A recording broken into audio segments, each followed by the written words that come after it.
T minus 30 seconds.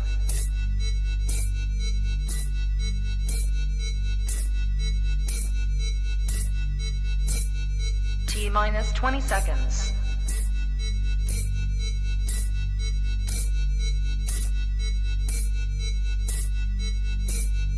Ten, 9, 8, 7, 6, 5, 4, 3, 2, 1, 0.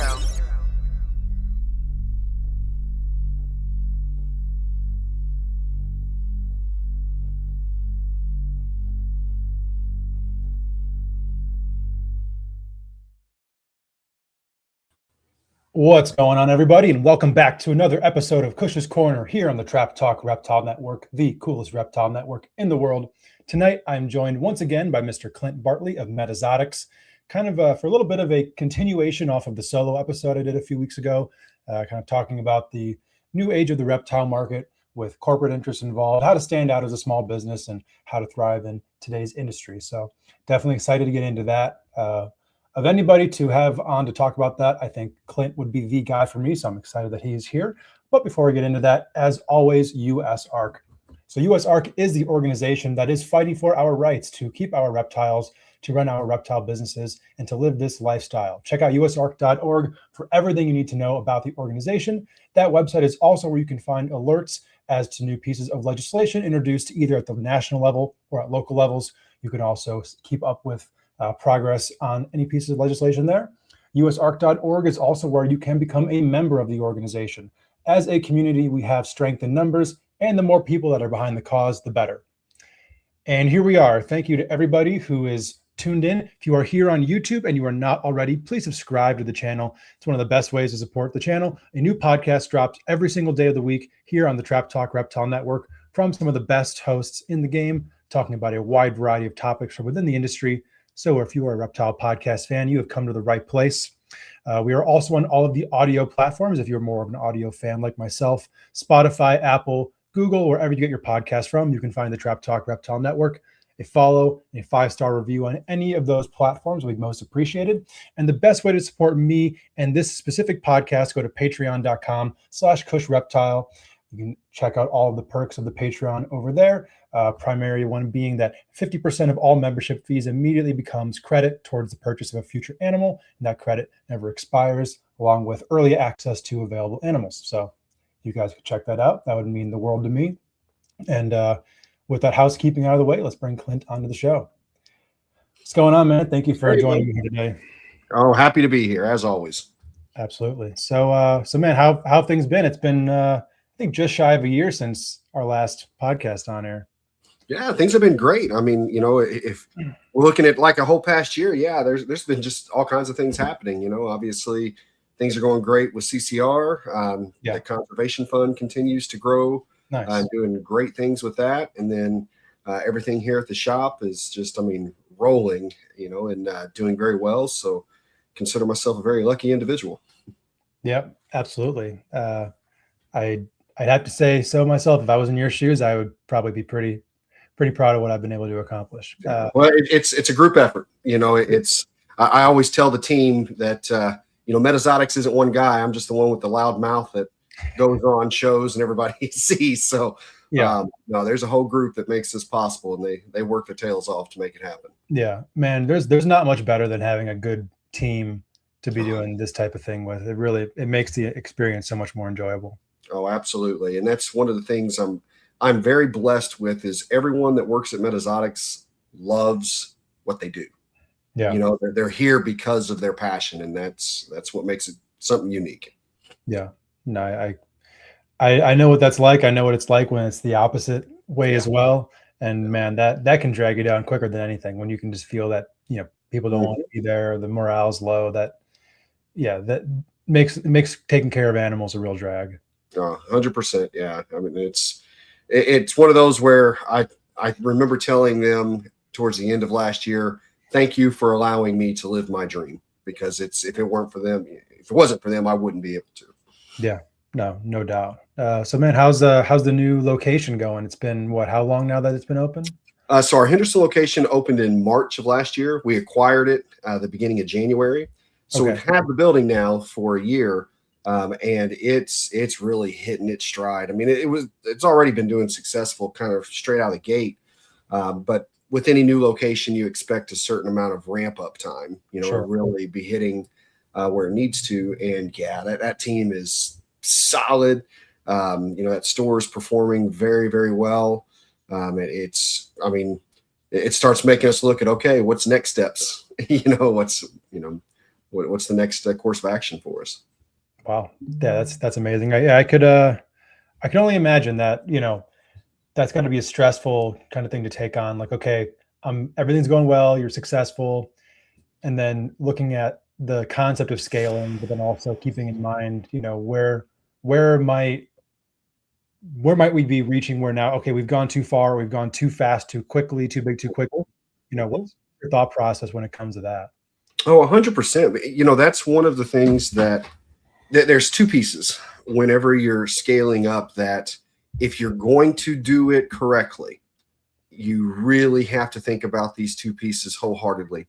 The first is infrastructure, is ensuring that you're able to fully provide for each of these additional locations, to ensure that they're going to have all that they need for the customers going into those particular locations. And I think a lot of us may have at some point experienced either being with a company that grew faster than it should have, or didn't have all that infrastructure. And so you see the struggles. Yeah. The different locations don't feel as supported, or you've been a customer going into a place that you don't realize that's why you had the poor experience you had, was it grew too fast and didn't have the infrastructure to continue to support like it needed to. And then they're playing catch up. So you go through this, kind of rocky period. So that's the first.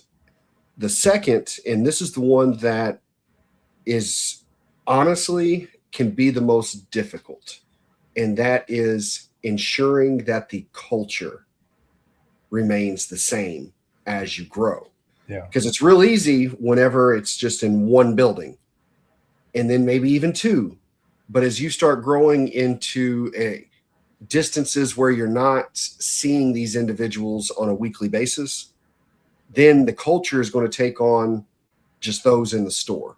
And so you have to make sure, how do we instill what Metazotics is, in every store as we continue to grow. So those are the two things that are constantly in my mind, is if we're going to keep getting bigger, how do we ensure that both of those pieces, those boxes get checked? I mean, what are some of the things you do to kind of be proactive as far as the culture at a new location? So what we did with the first one, it kind of became a no-brainer, because I didn't have to hire our general manager from the outside. Our general manager is Ox, who came in, he was running the nursery, doing fantastic. And, we ended up moving him into this role. And so he completely is just a mirror of what Metazotics is all about. I mean, his work ethic, his overall ethics, his, morals, his passion for the reptiles, his understanding of business and wanting to learn more of it. Mm-hmm. So he had already, I hate to say grew up in the environment, because it wasn't like he was here for 10 years, but he was here through high school, so this was a lot, for him. And then, moving him over there, he takes that culture with him, already. So that's one of the things that, at least in the first few locations, as we continue to grow, that I'm hoping we can continue to do, is promote from within. Sure. And I'm always big on that, but it all comes down to, eventually, are you willing to relocate, to take over your next opportunity, the next assignment? So that's a big one, is growth within will make a huge difference. But then it doesn't mean that that's how it always has to happen. They're fantastic people all over the country. If there's anything I learned from my last job, that was it. And so going out and finding those right personalities, but then what you have to do is ensure that there is a constant communication, so that no one ever feels out on an island.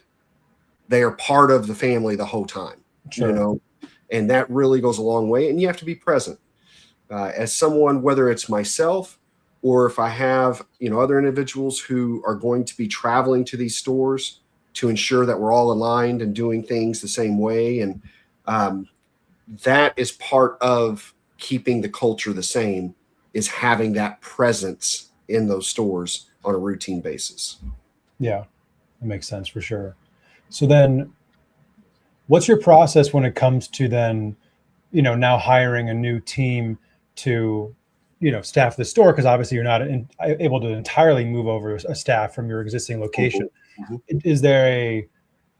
Are there specific things you're looking for in your candidates? Are you looking for people who are experienced, not experienced, so you can teach them your way? What are some of your thoughts as far as hiring for that purpose? It's a little bit of both. I truly believe that I've always said, you can teach anyone the job. You can't teach them a personality. Sure. They've got it or they don't, yeah. And so I've always been, just hardcore about hiring for personality. Mm-hmm. Now I do like to look and see, okay, what type of background do they have? And it's not so much on what they know or what they don't know. It just kind of gives me an idea more of what they have been exposed to. We've got, as far as like the Henderson group over there, the first hire that we made, I had some animal experience, solid personality background, came in, and that told me we weren't going to have to break any bad habits or anything, just teach her our way. And she's been fantastic. That's Danielle. She's great. Kaylee, who I think's in the chat right now. Yeah, this is probably her then. Yeah. Yep. She is, when I saw her resume come in, she had a wealth of animal background, and we're talking everything from lions and tigers and large scale reptile breeding facilities in Florida. You're good with that. Yeah. Yeah. So, well, my thought was, okay, this is going to have a strong, background. Then you have to ask yourself, okay, what's the personality? Is the personality going to fit in the dynamic? Is the personality going to come in and feel that they need to change this, or this is how we used to do, that? And no, she's been just, a freaking blessing. Just fantastic. So just been a great team. So, but, to go back to the question, that's it, is one of the things that it's almost inevitable I see on resumes that come in, love reptiles. I want to work with reptiles. And I'm like, you're going to work with a lot more reptile poop than you work with reptiles. Trust me, and so really I need to see that they are a people person, because that's what our business is. Our business is dealing with people. The reptiles are just a perk for us, in the process. So, yeah, absolutely. Do you ever have issues with that, where people are coming in expecting it to be one way, and then when a majority of the job doesn't end up being playing with snakes, then they're like, what the hell am I doing here? I think we've had that once, really, okay. Because we're very upfront with what the expectations are going to be. And, we don't sugarcoat it. It's not a scare tactic. It's just kind of a understanding. You're going to get to see a lot of cool things. You're going to get to mess with them a little bit too. Kind of animals that most other shops would never couldn't even pronounce the names, but at the end of the day, it's the customers that are going to keep our doors open and our lights on. Sure. And so those have to be, where the attention is. And if we're so introverted that we can't share our passion of the reptiles with other people, it's probably not going to work out. It's not going to be that kind of gig. So, yeah. Steve Doss is already in the comments raising hell. I don't even. It's too early for this. So as far as your hiring goes, are you more of a quick to hire, quick to fire person, or are you really vetting a new hire to make sure that they're like, you're really getting the kind of person you want in? So right now, the way that our hiring works, Wendy, my wife, does the interviewing. Okay. And she pretty much she's deciding, okay, I like this person, this is who I'm wanting. And then I talk to them and just it's almost like I'm not going to make her take anybody she doesn't want. I just kind of reserve the right to say no if I see some big red flag. But we usually, we've had a very good record on the individuals we brought on board.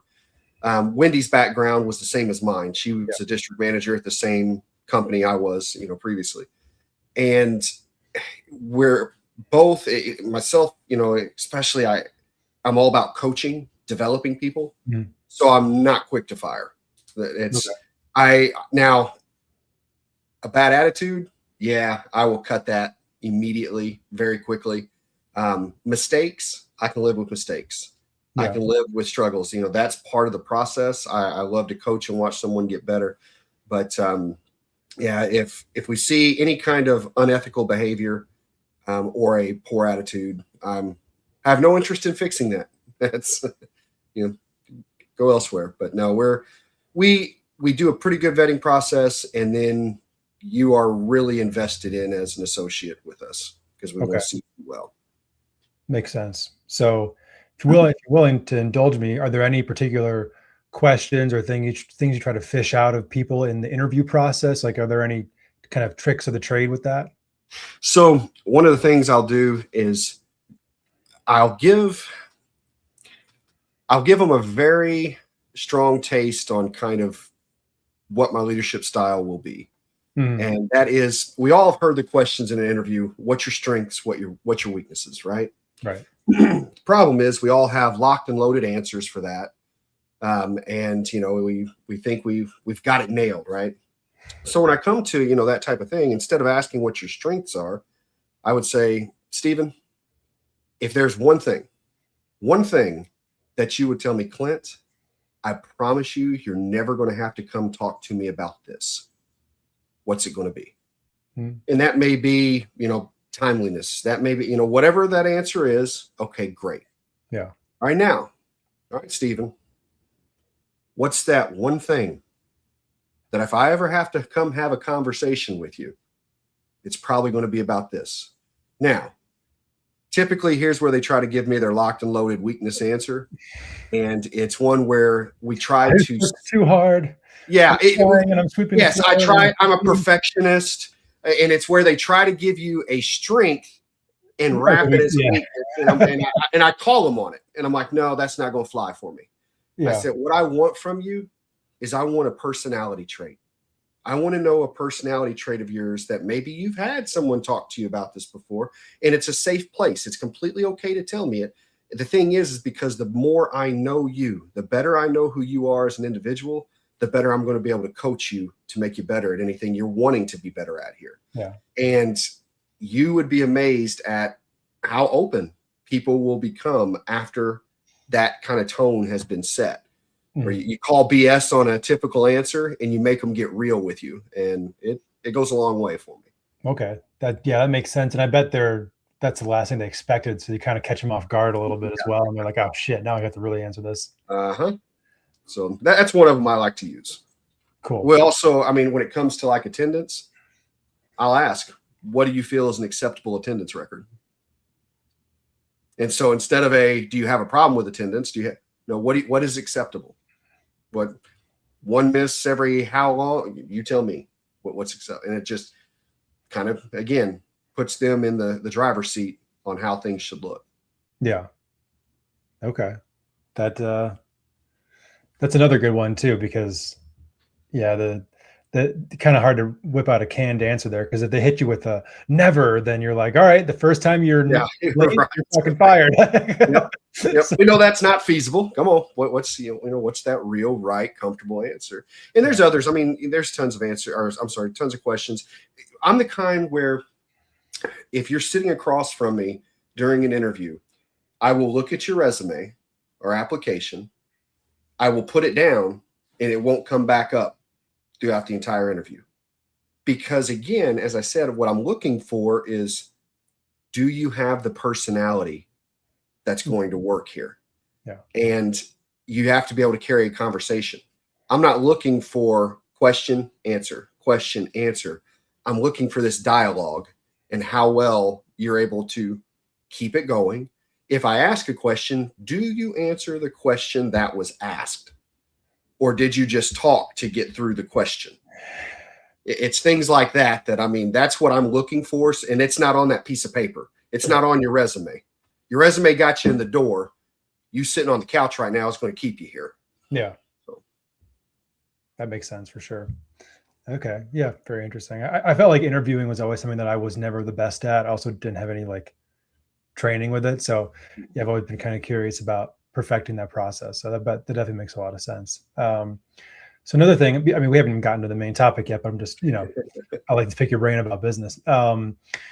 When it comes to a business like yours, where there's a lot of different tasks going on, be it animal care, customer service, the rodents, whatever it may be, do you kind of assign specific areas to specific employees, or do you move people around so that they kind of always have something new to do and also know the extent of the shop? So if somebody calls out, boom, I can cover this person's area, not like, well, shoot, I've never run the register before. What the hell do I do?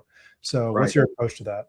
So we do it both, to be honest. Okay. We have different people are certainly over different areas and different things. Like that's their, more their primary responsibility. Mm-hmm. However, whenever you're a small business, and really even when you're a large business, this should be the same mentality, but it's crucial as a small business. You cannot have a "that's not my job" mentality. Right. And if anyone who works here says that, we have an issue. Yeah. And they know that. And I don't even mean it as a threat. They know that's not who we are. None of us. Because we all have to do everything for us to be able to continue this thing we enjoy so much. And so it's whether that's individuals learning the rodent room because usually that's Wendy's. Wendy takes care of all the rodent cleaning, breeding, all that. Okay. She was out, with a medical issue for a little while. And so we knew it was coming, and we had individuals trained up, Kaylee actually, who's been taking care of all the rodents and that entire process. We have multiple people that have learned the nursery, as well as, you have Anna, who does so much on the floor, different ordering, things like that. But we pass it around, to where it's honestly, the only person who has things that only they can do right now is me. Mm-hmm. And that's just part of being, the business owner there. But we really try to make sure that everyone has a taste at least of as much as possible, because like you said, when one person goes down, the shop can't close, everything's still got to run. So, we all just have to try to pick up and make that happen. So yeah, that's a big mentality of ours. It's that it's not my job is not going to fly here ever, ever. Yeah, that's, man, as a manager, that's like the last thing you ever want to hear. Just is like, oh no, now I'm not only dealing with this area not being covered, I'm dealing with your shitty attitude. Right. And that again is one of those, if I was to hear that, I would have, okay, this person's probably now on their way out the door, that this isn't going to work, because that's just not who we're going to be. Yeah, absolutely. So then another thing I want to ask about from staffing standpoint. So do you tend to run like an employee or two heavy at any point in time in case of call out, sickness, someone has to be off work for however, just in case? Or is that where, somebody like you'll step in, or somebody kind of like do a job that you would have somebody hired for initially until that person's able to come back into their role? So my staff would disagree with me for me saying this, but there's already a little bit cushion built in, to a degree where if somebody calls out, it sucks, but everything can still get done. Yeah. For the most part, I don't count myself on the floor. Doesn't mean that I don't go out and do everything that needs to be done as far as customers, but most of what we call the day list, which is the list of everything that needs to be done on the floor when it comes to the animals and the maintenance and the cleaning and things like that. I'm usually not a part of that because I'm in the office with all the administrative stuff and doing all the things that I have to do.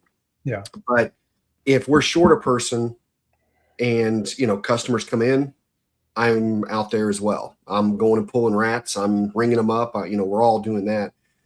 We also have the ability, Corey, who she is over the nursery at the moment. She actually has now been promoted. She is the over the entire collection. So she's our curator back there.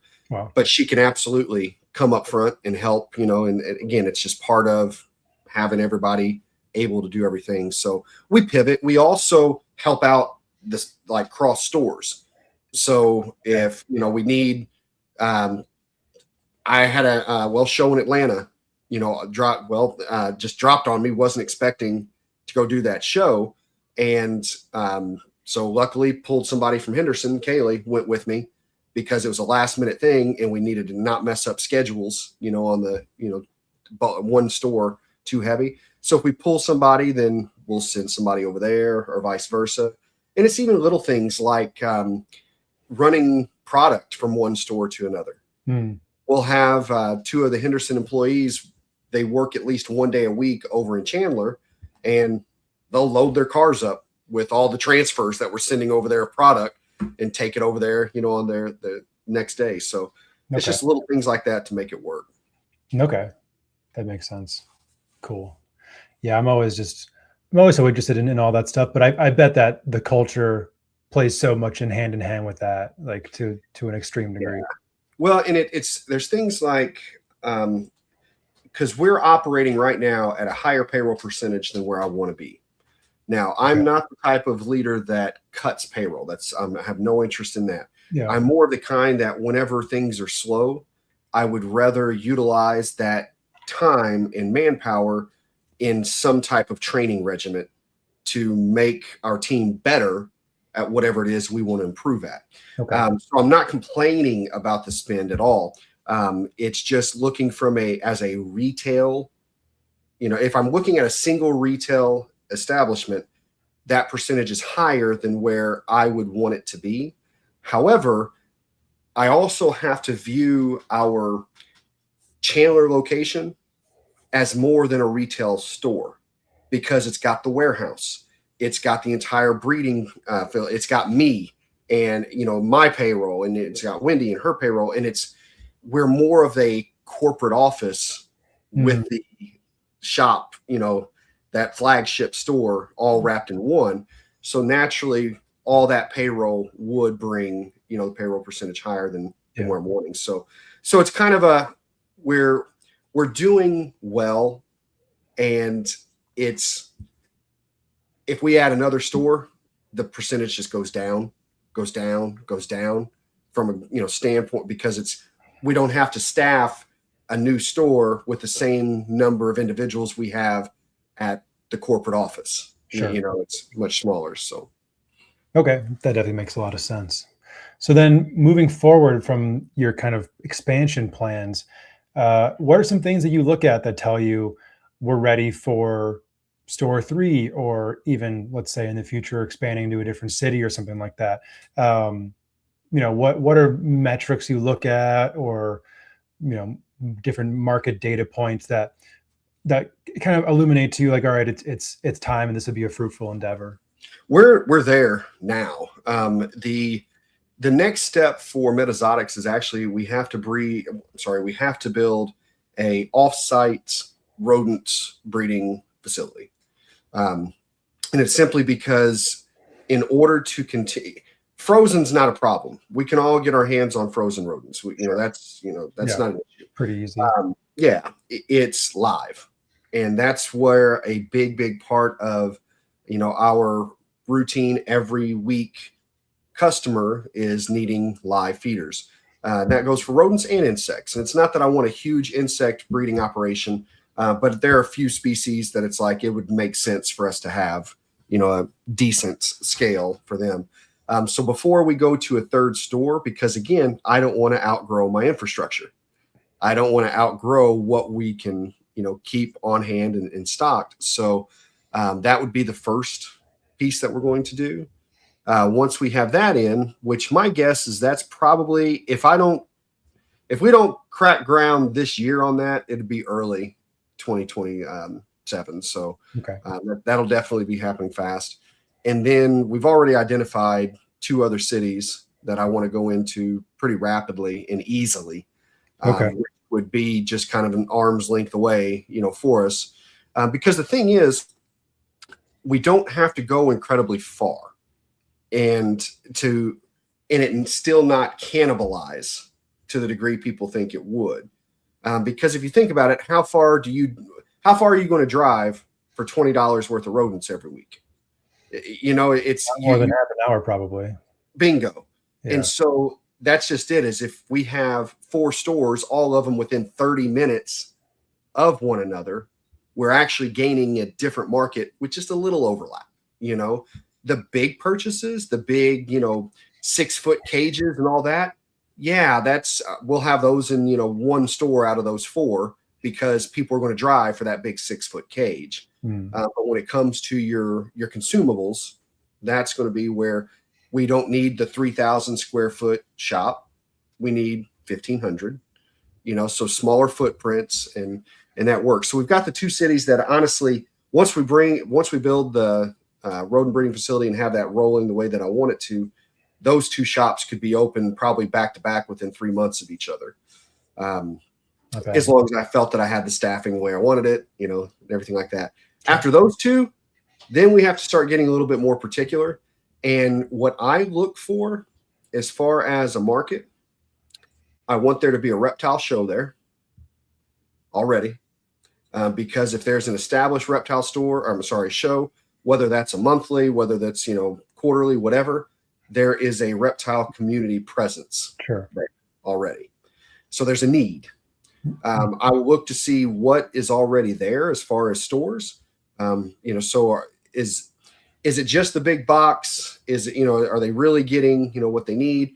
And then I look for the actual location. And as far as like a big city or metropolitan type area, I want on the outskirts of that. Because basically, yes, real estate is key, right? Location, location, location. But if you put it right at that #1 prime premier spot, you're wasting your money because you don't have to. Because what we are is a destination location, meaning it's not just a drive-by, oh yeah, that burger looks good, let's stop there. It's literally, I like reptiles. There's a reptile store in my area. Let's go to that. And so you can save your monthly money, that rent every month, smaller footprint, just on the outskirts, smaller rent payment, much better positioning for you. Makes sense. Okay. And I think that kind of transitions perfectly into kind of the main topic of tonight. Within the context of just being a small business within the industry, but specifically when it comes to retail, how competing with these big box stores works. So in all of your calculations that you're making, what role does that play in the decisions you make as to where Petco, PetSmart is, or what they're offering, or anything you can do that makes you stand out from them? So as far as where they're at, we're going to be apples and oranges, because they're going to be by Walmart, they're going to be by Kohl's, they're going to be in those big complexes like that. Sure. And that's not where we're going to be, because the rent's going to be outrageous for what we're after. And the reason is because they're so heavy on dry goods and on dog and cat food. That's it. That's where they're making the bulk of their, income. And being that, I'm not going to try to compete with that. I'm not going to attempt to play in that sandbox. We're not a pet store. We are a reptile specialty store. We are niche, we are specialty, and it's what sets us apart. We'll brag about that to the, off the rooftop. So instead of looking at competing with them from like a location, we will go in, and I always check their pricing, because that's one thing I'm adamant about, is we are going to ensure that our retail pricing is definitely ballpark with everybody else. We're usually going to be a couple dollars cheaper, but it's one where I want to make sure 2 things: that I'm not high, or that I'm not too low. Because there's no reason for, if we're selling the same bulb, I shouldn't be selling it $6 cheaper, $2 cheaper, sure, but not $6 cheaper, because every dollar does help, when it comes to ensuring we can continue to do what we want to do here.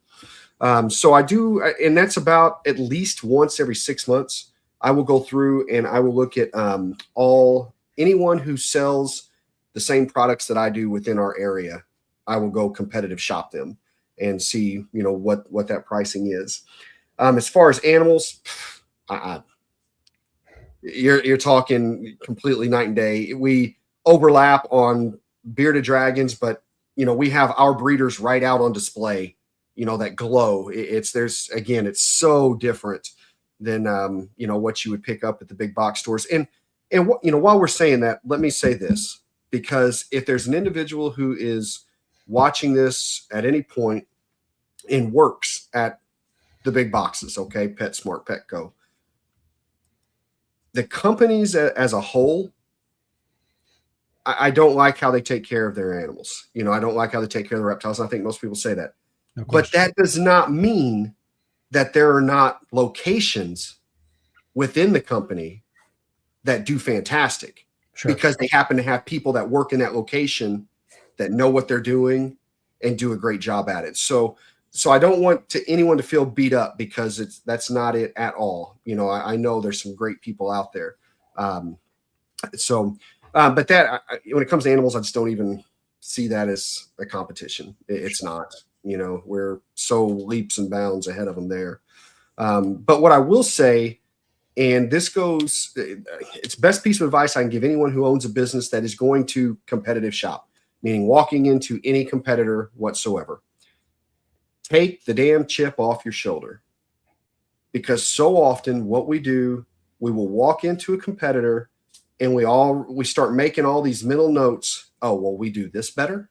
We do this better. We do that better.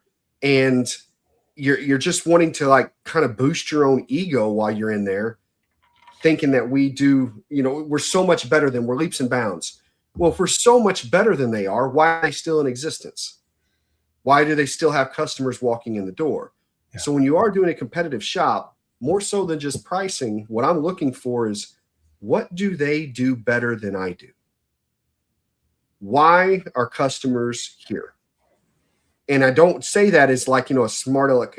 No, it's legitimately, what are they doing great? Because whatever it is they're doing great or better than we are, I need to look at.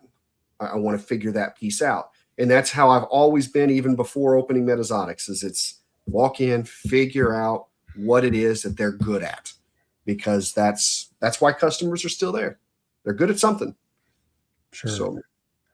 So then I guess to follow up on that, what are a couple of things that you have seen from those big box stores that you've then in turn went and used in your own business?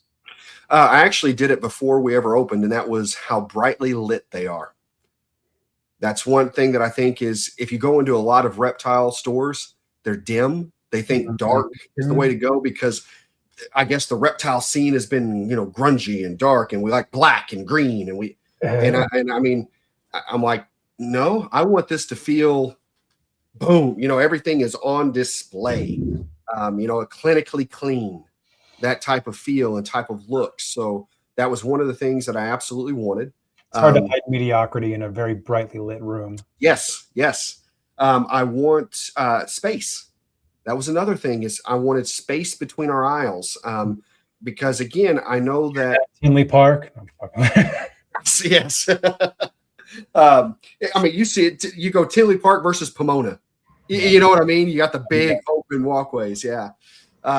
So that was another piece that whenever I walked into a lot of smaller shops across the country, you had product literally stacked to the ceiling, and it just felt like you were walking through someone's like a warehouse or something. Yeah. And I'm like, we're not going to have that. It's got to, we have to make it feel like it's not, so cluttered and claustrophobic. So those were two pieces. It depends on some of the stores I've walked into, where some of them have great on-time prompt greetings, where others now, like, my local PetSmart does not, and it's not their fault. We've learned a lot about how they operate. And when you think about the size of a PetSmart, and I think they typically have 3 people on staff throughout it's kind of scary whenever you really hear how low they staff it with through the day. So things like that, another piece that I like that big box stores do better than a lot of smaller retailers is their merchandising. They keep the shelves full, but not crammed. Sure. And so it stays merchandised well, and it has the appearance of all the products you need without it looking picked through, because you only have one of this or one of that. So a lot of those items like that are what I've picked up from the big box that I wanted to utilize. Okay. Makes a lot of sense. So then from a local marketing standpoint, obviously everybody knows Petco, everybody knows PetSmart, you know, universally recognizable brands. All of us people who have been doing it for, probably longer than a few months recognize that if you're a real serious hobbyist, you're probably not going there for a whole lot. But what do you do in the meantime to get those customers from this brand that is very recognizable to, one, be aware of you, and then also then how do you kind of communicate the value that you bring over the corporate brands? So this is going to be where there are certain tips I can give, but the truth is, I've often said that we don't sell reptiles here. Sure. We don't sell reptiles. We don't sell feeders. We don't sell supplies. What we sell is passion. And with that passion, all that other stuff gets bought, you know, because that's really what we're selling. And so truthfully, what has helped put us out there is by putting that passion on display. And that is both in store. So we're big on, if it's your first time in here, you're going to walk out feeling like, what just happened? I mean, we're going to give you an experience. We're going to make sure that you're talked to, that you're, walked around, that, you get everything, all your questions answered, and that you walk out with an experience. But then I try to take that same personality and dynamic and playfulness and funniness and all that, and just put it out there to the world. So whether that's social media, where, we're going to make fun of ourselves. We're going to laugh. We're going to have, a good time. I'm going to lay on the floor and stare at stuffed tortoises and, just with googly eyes, and post those pictures. And so we're going to have a lot of fun like that. And when people are laughing, they're sharing, they're commenting, and that's going to give you a bigger social media presence. We're very active in our local community Facebook pages, things like that. And I don't mean just the reptile pages. I mean the whole, like the town of Chandler, where everybody whether it's a yard sale or they're, hey, I lost my whatever, have you seen it? We're there. We always talk about what's going on at MetaXotics. We are taking donuts to the local cops on Law Enforcement Appreciation Day. So you just have to get the name out there, but you have to get your personality out there. So it's one thing to know MetaXotics, but it's like, I'll tell you, I loved it. I was at a doctor's appointment. It's probably 3 months ago. And as I'm sitting there, one of the nurses comes in and she goes, you own MetaXotics, right? And I'm like, yeah. And she's just chatting me up because she loves it. Now drop your pants. Yeah, it's like, this is going to be weird. And then I hear she walks out. She's like, hey, guy in there, he's the owner of MetaXotics. And it's just, and it's so cool because MetaXotics has gotten this reputation of just being fun and being great. One of the biggest compliments we just received 2 weeks ago, had a big snowstorm move in. They plowed the streets, and there's a elderly lady that's right across the street from our shop. And while she went to the grocery store, the plow came through and blocked her driveway. And so she pulls in our parking lot. I was off. I wasn't even here that day. And she asked if she can leave her car there because they blocked her driveway. And they looked out, and two of our associates, Landon and Caleb, see that this elderly lady's walking across this very busy highway to her house. And the two of them grabbed shovels, went over there, dug her whole driveway out and all that. And they took a picture of it. And I got the picture and I posted it. and it was shared onto our local communities page. And one of the comments that I saw, it was from someone who's never stepped foot in here, and says, "I have heard nothing but great things about that company and the people that work there." And I'm like, that's what it's about. That's how we beat corporate, no face, no name. You know, that's how you beat it, is by being local, being present, and being positive. Yeah. Yeah. I can't imagine hearing something that would be more gratifying than that. Yeah, it was a really, and I mean, it was a good feeling for that recognition, but it was a great feeling to know that we have the kind of people who work here that just picked up the shovels and went over there and did it. You know, nobody asked them to. You know, those two just did it. So, yeah, no, that's pretty great, and you know, that definitely is an indication of, you know, the right amount of culture building where you even were able to attract people with that kind of character in the first place. Yeah, they're dynamite. They like I said, they influence me as much as I influence them. So they're fantastic. So then, aside from being part of these local pages and whatnot, are you like running targeted ads locally on social media? Are you using any sort of true advertising tools to reach your local clientele? So we have events is what we'll do. So because, you know, you can run sales and specials, and we do that, you know, pretty much weekly, but if you really want to have major impact, people want to be a part of an event. They want to be that I was there, you know, it was something big. And so we have our Black Friday event, and we have our anniversary sale event.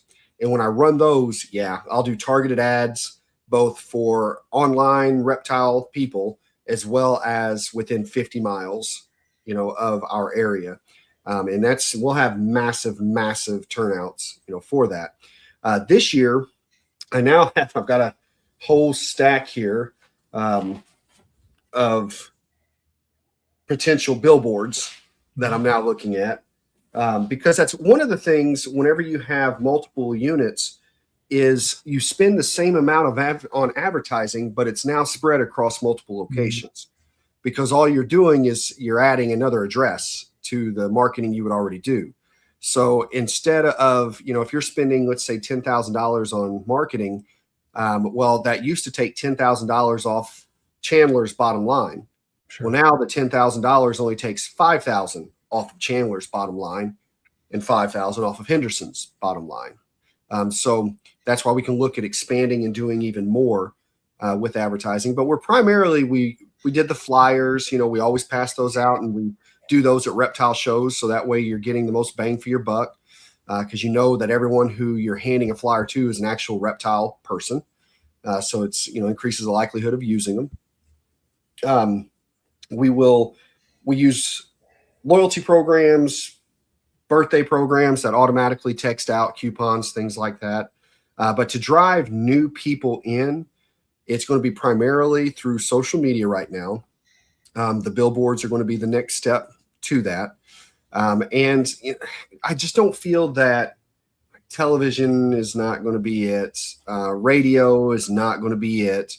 Now, I will say that I think YouTube is a smart play, real smart play for advertising.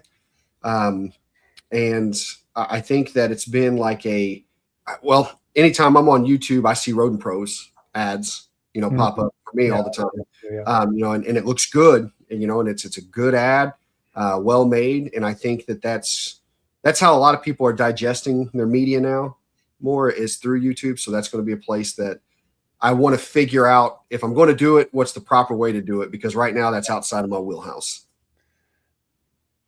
I'm not sure if I have anything to say about that, because it's, I mean, doing YouTube for the sake of gaining a YouTube audience, that's fairly straightforward. But as far as local advertising goes, Let's say, it's when I just sit back and I try to make most of my decisions when it comes to things like that on how would I respond?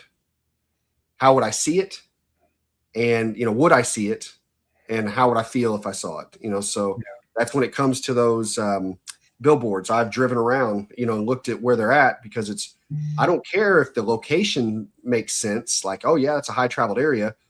does the billboard actually catch my eye where it's placed at that location?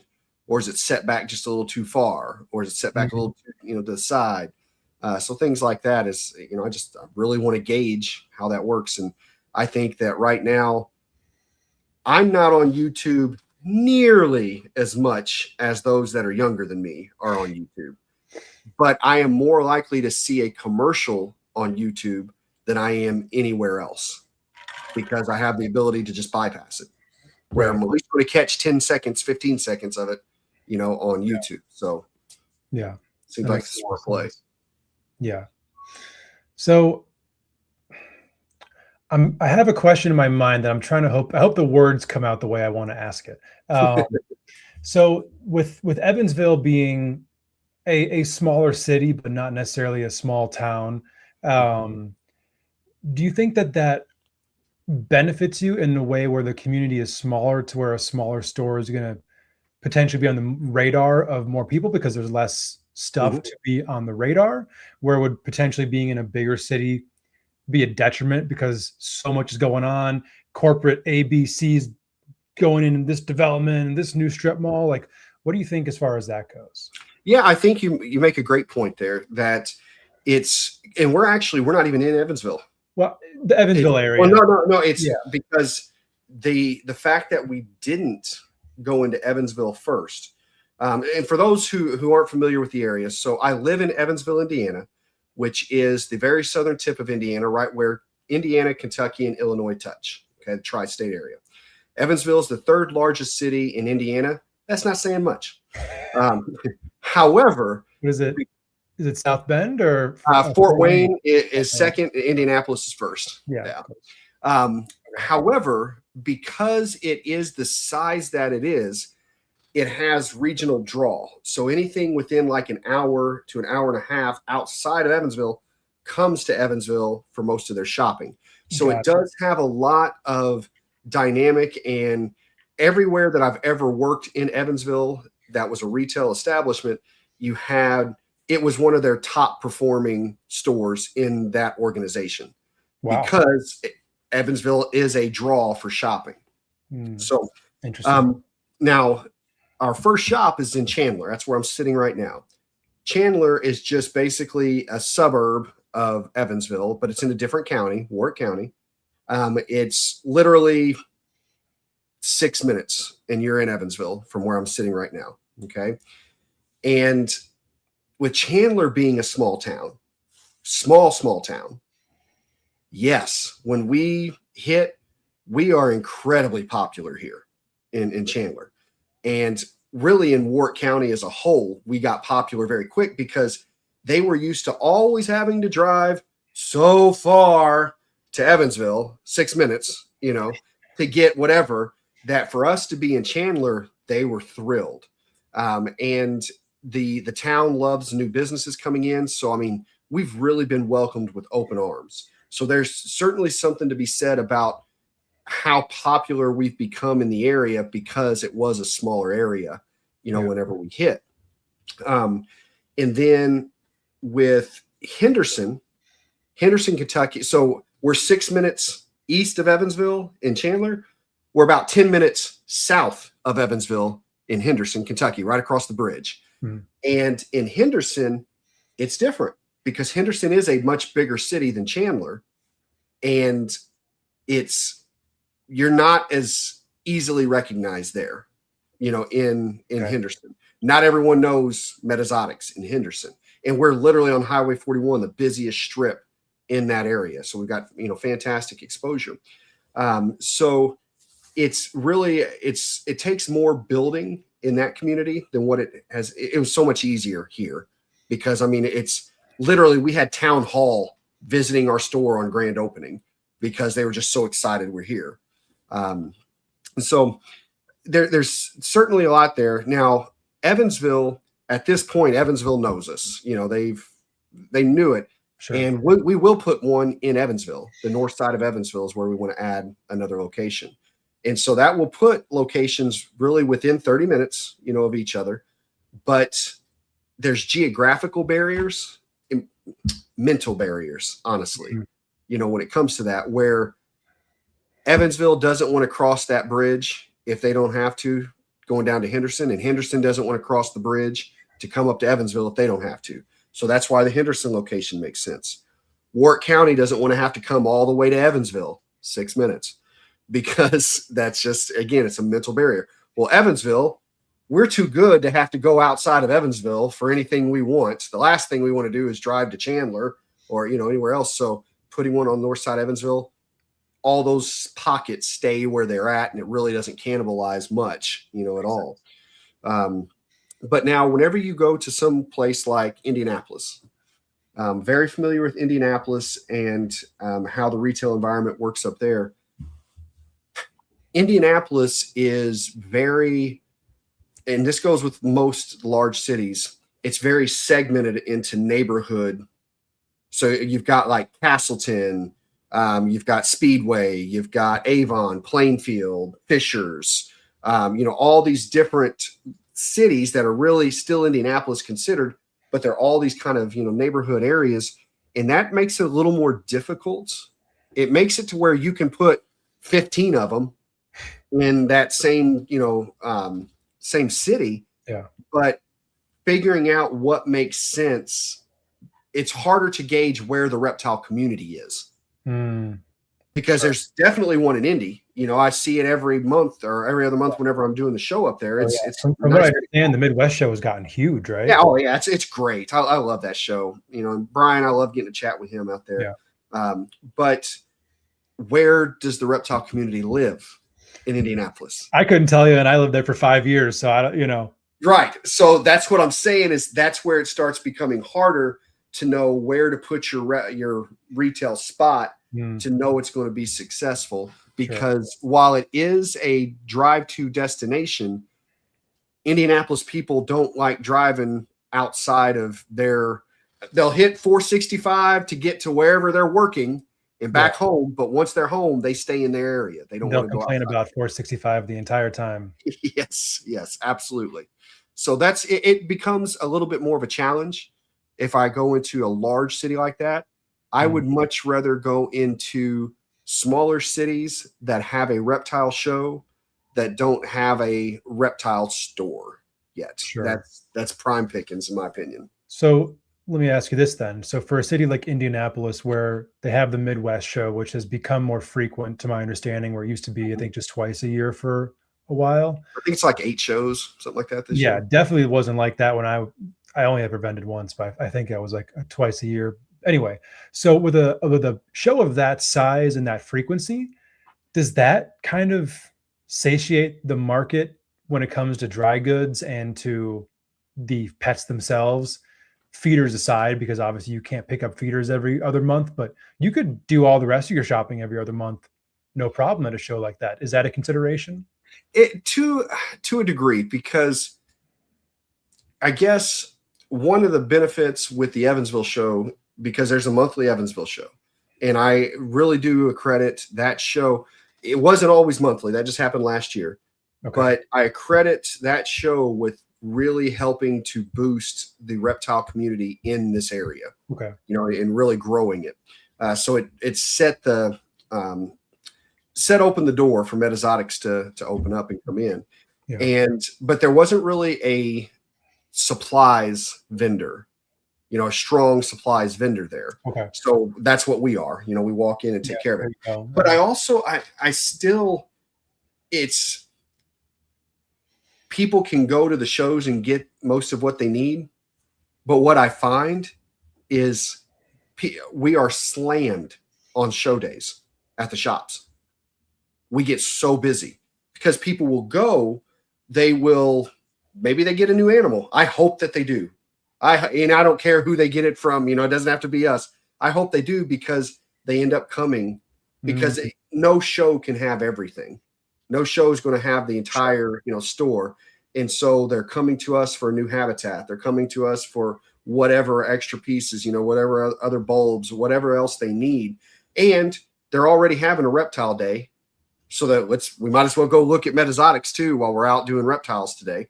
And, we're always extremely busy and do extremely well, on the show days. So I don't really think that it hurts as much as what people would think. It can hurt your feeder business if it's a monthly show. It'll hurt your bugs is what it'll hurt, because people will, try to stock up that. But otherwise, I mean, like frozen feeders, I'm able to match show prices on, frozen. We offer that in bulk, so that's no problem. It's really not an issue. I think it helps us more than hurts us by having a regular show in the area. Okay. And then is that show attracting people that would drive even further than just to come to the shop? Is that part of it? I think so. And I think it's also, I mean, they've been going so long at this point that it's out there. It's known that there's this show.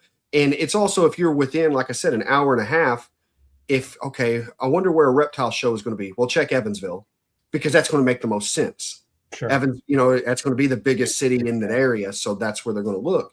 And then, it just, they get there, they hear about us, get a flyer. And of course they're going to check it out on the way. And we're firm believers. I only have to get you in here once. If I get you in here once, you're coming back. We're confident in that. So, yeah. So that's really, how I plan on doing it. I think that a lot of the smaller regional shows where those cities, the cities that those shows are in, those are going to be the best targets. Okay. That makes sense. So then another thing, I kind of just less of a question, more of just a topic. It seems to me, like you were saying, not only with shops, but then also with like a reptarium style reptile zoo, that kind of like galvanizes the local community around kind of a central location. I feel like kind of builds up a stronger sense of camaraderie. Is that ever something that you consider doing a display only zoo type of setup? Yeah, in fact, so, as I mentioned earlier, we plan on building a rodent facility, feeder facility that, we're breeding in. And I also, at some point, we want to move our breeding colony offsite. Okay. I'd rather have that elsewhere, as well. And what that would do is that would open up about 3,000 square feet in this building by moving that out. And if we move that out, that is the plan, is then to convert that west wing into a small reptarium, where we can then put some monitor displays, large monitors and things that typically I wouldn't work with or we don't sell.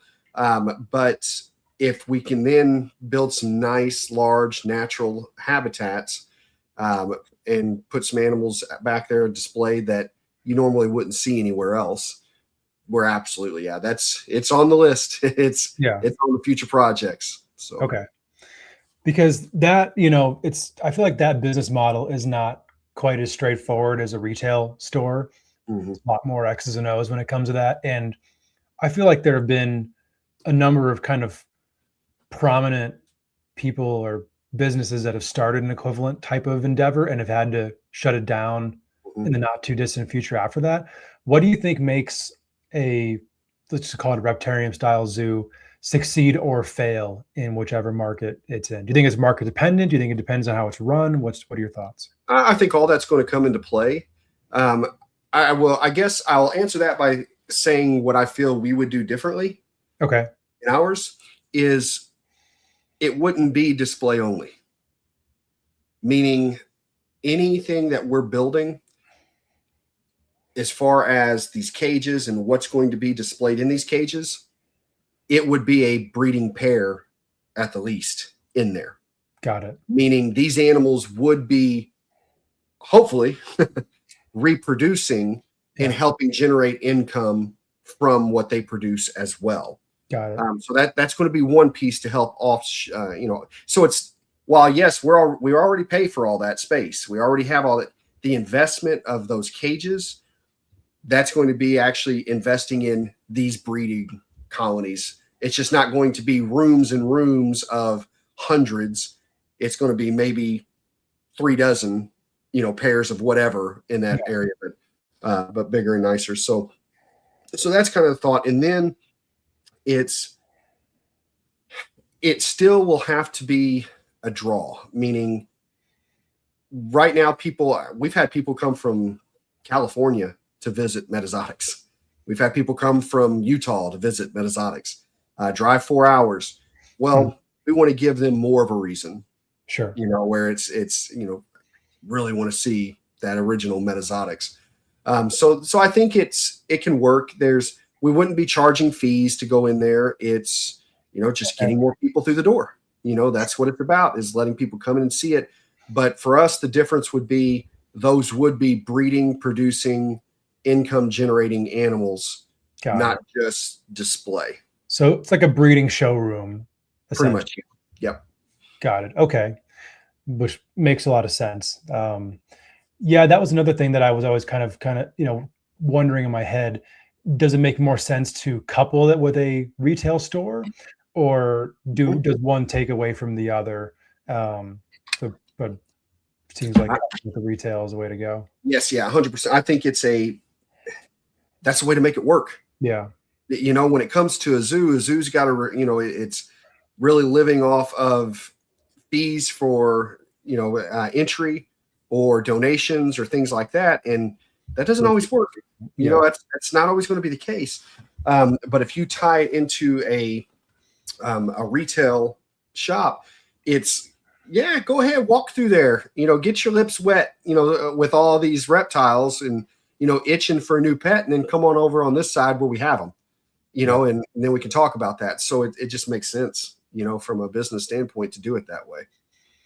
And then do you think that would be why some of them fail, if they don't try to kind of combine the two, or just rely on tours and birthday parties and donations and whatnot? Yeah, I think it's a lot of expense, and there's at times a lot of, I don't even mean it to sound like this, but there's ego that goes into those cages, where you really want to, have that look a certain way. And so there's a lot of expense that goes into it. And rightfully so. They come out beautiful, but it's such an incredible investment of resources that I don't think it's going to get popular when you first unveil it. You're going to have a huge turnout from your local community, but it's like your local zoo. It's cool to go through once, maybe twice a year at best. Yeah. You know what I mean? And so it's not going to have a regular draw as far as generating any kind of income. So it's just an expense at that point, is all it is. It's a monthly expense, whether that's the lights, the water, the payroll, the feed, the everything. It's just an expense. So without really thinking about what is it going to take to offset that expense, I think that's where the hiccups come. And I think that there's probably been a little over exaggeration on how many people are going to want to come view this over a period of time. And that's why, for me, they got to be breeders, so that they're producing, whether people are staring at them or not. Sure. Yeah. So the times that I was able to spend at the Reptarium, what really struck me more than anything, and this is not some big revelation, was just how thrilled all these kids were to be interacting with the snakes, and they're running around. I want to hold that one again. And, that's going to be something that you want to come back to. Is that something you plan on doing? How do you balance that with these animals also being breeders? Because as we all know, the more you mess with them, the lower your likelihood is of them actually producing. Right. So what are your thoughts as far as that? No, the Reptarium will be hands off. It's just you get to walk through and see some really cool stuff. Yeah. And enjoy that. If you want to hold something, you come out to the retail shop. That's what that's there for. Yeah. Well, then that's a good balance right there. So it's not like, because that's, if you go to the zoo, the thing that sucks is, okay, the animal's all the way over there. And what does it feel like? No one's here to tell me anything about it. It's like, all right, cool. I guess that thing is sitting there and not moving. So, okay. That definitely makes a lot of sense. Yeah. Cool. All right. And then do you think the same kind of dynamics exist as far as the local market goes, where a smaller, tighter community might be a benefit to that, or would that be something more suitable for a larger city? What are your thoughts as far as the demographics go of it? I think as far as for a Reptarium, the closer you are to a larger city, the better off that's probably going to play, because you'll get people that are going to come to that city for multiple reasons, multiple vacation type ideas, and you're going to become one of them, one of the stops. Sure. instead of being the only destination, for it. Yeah. So it certainly would play more there. I think for us, we just have the environment already for it. It's not like we have to add, build on to the building. We don't, it's just simply, it's going to be remodeling, one side of the building. So that's the only reason really that I would even consider doing it is we're not opening the Reptarium and a retail shop at the same time. The retail shop is already established. We already have the base. It's already successful. It's already doing what it needs to do. The Reptarium is only going to bring more people through the door than we already have, so it's not a gamble on what's going to happen if we build this whole thing. No, even if nobody else comes through the door, I already have a baseline on how much money is going to be generated each month. You see what I mean? Even if not another dollar comes in with this addition, we already have a track record. So that makes a lot of sense because, I mean, not that a retail store is cheap to open up, but the big display enclosures, all the glass and everything, it's quite the expense for a non-consistent potential stream of income. Exactly. And I mean, there's, you're still taking all of the risk of you buy the animals don't make it, the animals get sick or something. I mean, so it just makes sense when you already have the established revenue and knowing I may not be able to say XYZ amount of dollars is what's going to happen when we put this in, but I know it's going to at least be more than where we're at right now. Sure. And that, should translate. So, yeah. Okay. Makes a lot of sense. So I kind of want to back up to something we discussed a little bit earlier, as far as, you're talking about having to increase feeder production. When it comes to a retail operation like what you're running, how do you analyze cost versus kind of labor input needed for goods that you can produce on your own versus goods that you can source, considering that you're obviously in a volume business and there's things that you inevitably have to source, that are the manufacturing infrastructure is quite massive for them. So how do you analyze whether a good that you provide is one that would be a candidate for in-home production or in-house production? So we've done things where substrates. There are a couple substrates that we have in line, cypress mulch and shredded aspen. Both are, we have Meta Exotics line. And basically what we did was we started doing it before I analyzed it. And it's partly because I wanted to get our name on more things to help it, be readily recognizable. And once we were established and started having these, I then went back and okay, we get mass quantities, pallets brought in of the substrate in, large, so large quantity bags. And then, okay, how many bags do I get out of, how many 24 quart bags do we get out of this particular, out of a single bag, that's brought in? And okay, so now that breaks down what my cost is per bag. Okay, how many man hours does it take? So how many bags can I get made in an hour of having somebody bag and seal these? Yeah. And then just basically doing the math and coming out okay, yeah, we're coming out, way ahead by breaking it down and doing it this way. So this one makes sense. Now I'll give you another example is that, for example, the cypress mulch, I almost changed it because I can skip the bagging process, have it already bagged for us, but then I'm going through another company and by the time it gets shipped to us, pre-bagged and all this, because it's right now I don't have to pay shipping. So I'm able to get it from someone local that brings in trailer loads for us at their facilities, and then we'll bring it through. But by the time I got it, even though I could get it bagged for me, by the time I got it shipped to me, the weight, of these pallets were about a 30-40 cent difference. Yeah. And it's we might as well just stay with where we're at, at the moment, because that 30-40 cent difference while we're ahead, you know, like if I keep it, I'm like, okay, great. Yeah, we could save 30 or 40 cents a bag if we, and not have to bag it. All it takes is one fuel hike in shipping. And it wipes that out completely. You know what I mean? So we're better off to avoid having a shipping cost variable in there, you know, for this.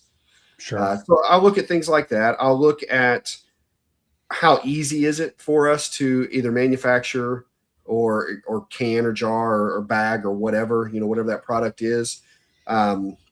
Because if it's easy, we're always going to have a certain amount of downtime, you know, in where you can calculate labor that goes into bagging, you know, a product, but is that additional labor or is that labor you were going to be paying for anyway?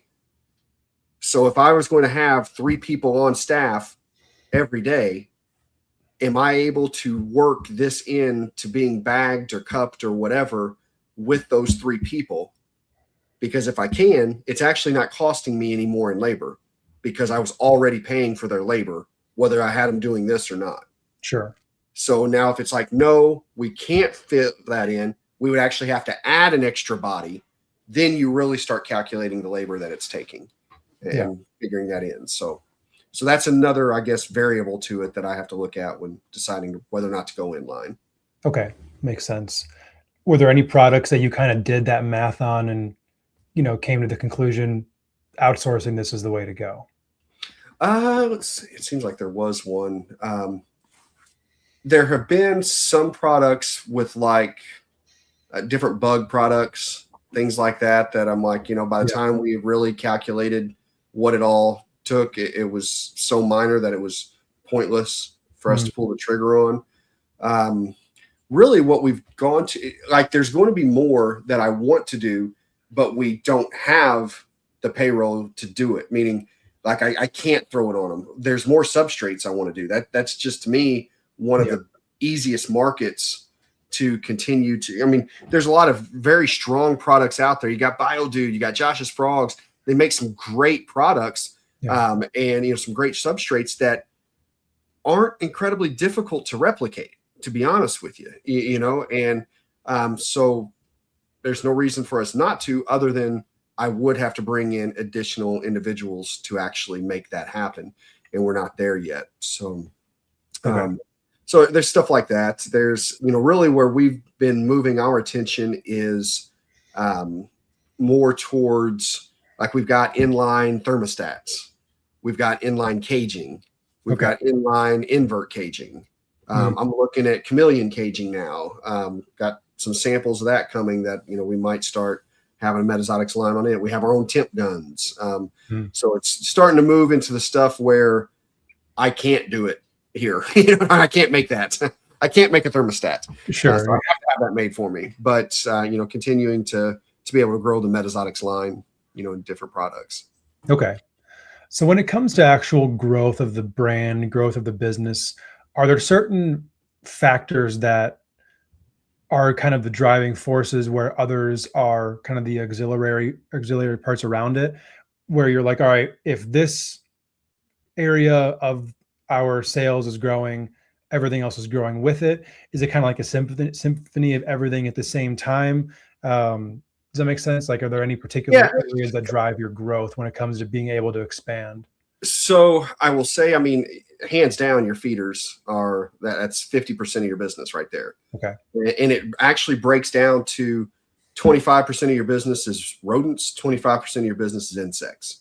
And so it's literally 50%, you know, you're looking at just in feeders. So as long as, for me, it's funny because there's one type of animal, I will tell you, that the more popular that those continue to go in our local community, and we figured out kind of the magic key on making it happen. But bearded dragons, if bearded dragons keep selling, our business is going to continue to boom. Because you think about the habitat that goes with it, all the lighting and setup that goes with the beardy, and then we actually make bearded dragon salads that once a week, you know, we have our routine coming in, picking up their bearded dragon salad, and then all the bugs that go with it as well. So, I mean, that's definitely one that keeps us moving. And the secret to really having a successful store with bearded dragons in particular is we have resident bearded dragons out on view.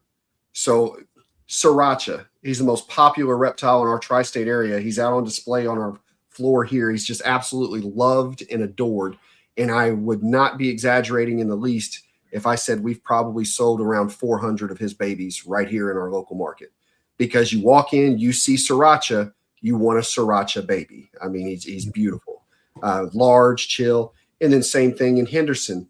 They've got Cayenne, and I forget their other one's name over there, but they've got them over on display and real popular because you see the actual adult right there, you know, right. How cool they are. And you can hold the adult and it's like, yes, I want one of those babies. So, but anyways, there's other pieces where we've been able to create the market. For example, dart frogs were just non-existent here. Nobody had them. Nobody kept them. Nobody was real familiar with them. We started getting them in. We were building bios, so you didn't have to build your own bio. You could, here, it's ready. You know, you take that with you. Yeah. And so that got dart frogs kind of on the map here, which then more bioactive supplies begin to sell. Feeder flies begin to sell. And then other frog species, because now suddenly frogs are kind of cool. You know, okay, these are neat and getting more popular. So I wouldn't say there's really a one and done. If there was anything I would tell you is the most important trickle effect sale that we have, it's going to be a bearded dragon, hands down. You know, that's Sriracha is a big, he's responsible for a whole lot of metazotic success here locally. Okay. That makes a lot of sense because of how much more expensive proportionally everything that goes along with it compared to a ball python or a leopard gecko or something like that. So yeah, absolutely. And there's a lot of margin in all the things that go with a bearded dragon. Sure. So yeah. Okay, cool. Well, I went a little long before hitting our commercial break, but take a quick break real quick. So gonna hit some of these sponsors. If everyone could sit tight for a few minutes, we will be right back. Sorry for the interruption, folks, but a quick word from our sponsors. Shout out to tonight's sponsor, and that's the one and only Morph Market and Morph Market Shipping. One of the biggest exciting things about the reptile hobby over the past couple years is Morph Market Shipping taking everything to the next level.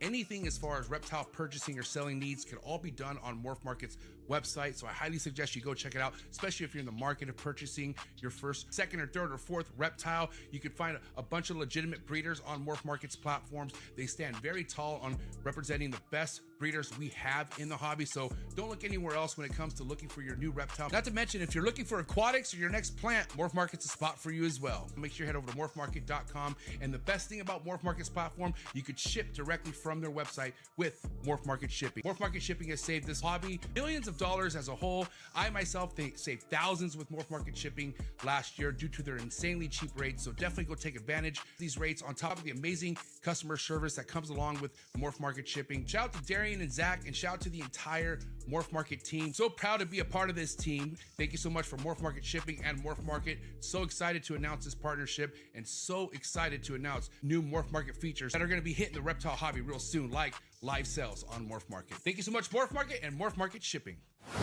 Sorry for the interruption, folks, but a quick word from our sponsors. Shout out to tonight's sponsor, Workshop Reptilium. Josh Hansen is doing things different over in his facility. He has one of the most diverse, beautiful reptile collections currently in the reptile hobby today, but he is doing things differently when it comes to enclosures, thinking outside the box, giving these reptiles bigger enclosures. I feel like it's something this hobby needs. So a lot of exciting stuff to come from Workshop Reptilium. I'm going to be flying up to his place to give you guys a deeper look into his facility, and I'm also excited to have an episode with Josh so he can explain himself where his goals are headed when it comes to keeping. Thank you so much, Josh Hansen over at Workshop Reptilium. Make sure you head over to Instagram, make sure you head over to Facebook. Also, make sure you subscribe to him on YouTube. You can find all the links in the description below. Again, thank you so much, Josh, over at Workshop Reptilium.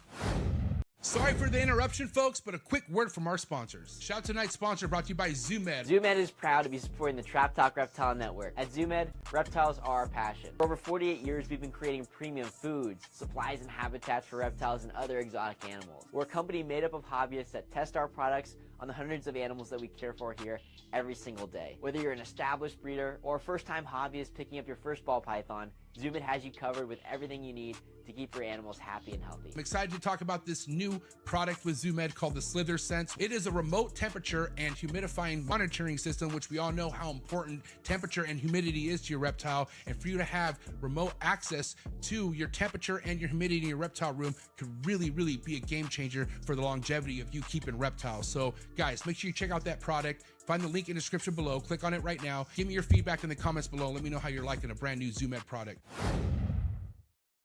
Alrighty, everybody, we are back. So now I kind of want to transition to the topic of the online aspect when it comes to marketing, when it comes to standing out. Obviously, you have multiple different avenues that you need to satisfy on that, be that your online customer base and then also local. So what is your approach when it comes to your online marketing? Obviously, the podcast is a big part of it as well. What are your thoughts on that?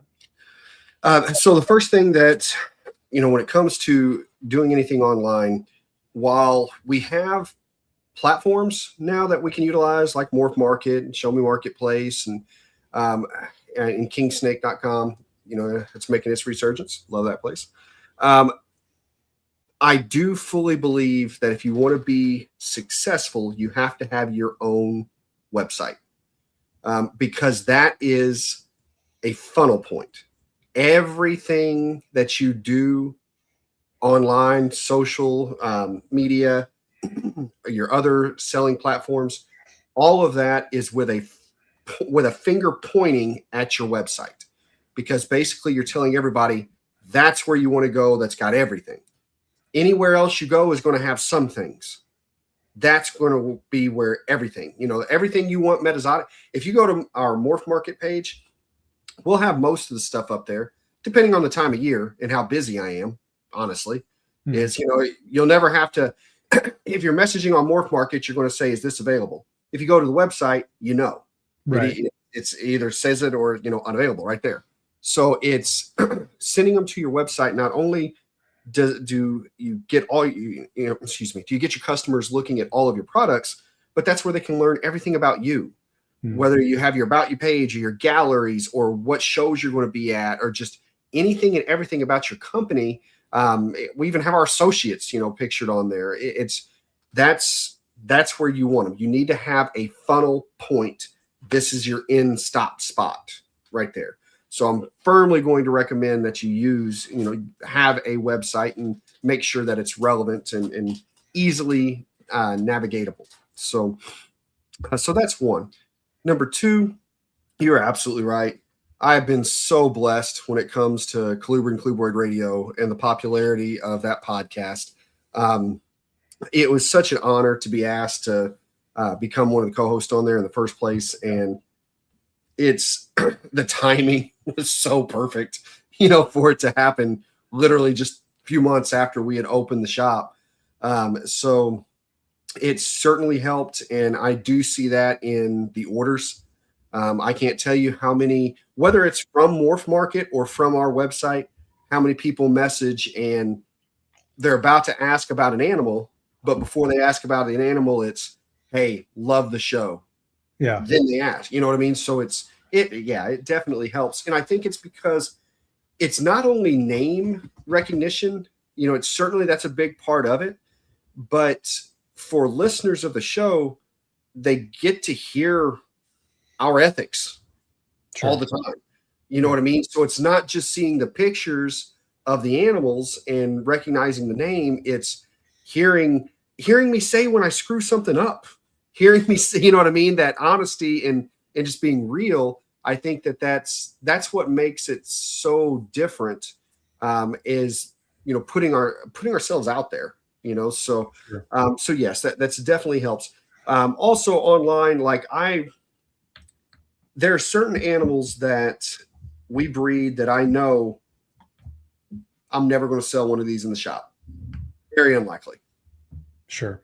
This is going to be, there's three buckets really. These are going to sell in the shop. These may sell in the shop, probably going to sell at a show. These are never going to sell at a show unless it's Colubrid Fest. only going to sell online. Yeah. You know what I mean? So there's those three dynamics there. And with online, I'm making sure that I'm taking the best pictures that I can. Not that I'm, going to pretend to be great at it. I'm good at getting an animal to be still. I know how to get baby colubrids to. That's most of the battle right there. So. Yeah, yeah. So I can do that. A lot of it's just knowing you've got about 5 seconds. Put it down, 5 seconds. Yeah, yeah. So getting good pictures, having your photo point. I've really slacked off on this over the past probably 2 months because of just being so busy. But being regularly active on social media with some type of funny post or whatever to keep that, but also whenever I take a bunch of pictures of animals that just became available, posting them, not just on the website for sale, but making posts where hey, check these out. Either just became available or just got them in, just hatched, whatever. So you have to make a lot of noise. That's probably the easiest way for me to say that. Sure. You have to make a lot of noise, and you have to ensure that when you have made noise, that there is something for the audience to look at. So have something new, have something ready, have something popping, and that's going to keep you relevant, I guess. So okay. And online sales for us typically are making up roughly about 14, depending on the time of year, 10 to probably 18% of our business. Okay. Over the course online of the year. Animal sales or online commerce in total? Primarily animal.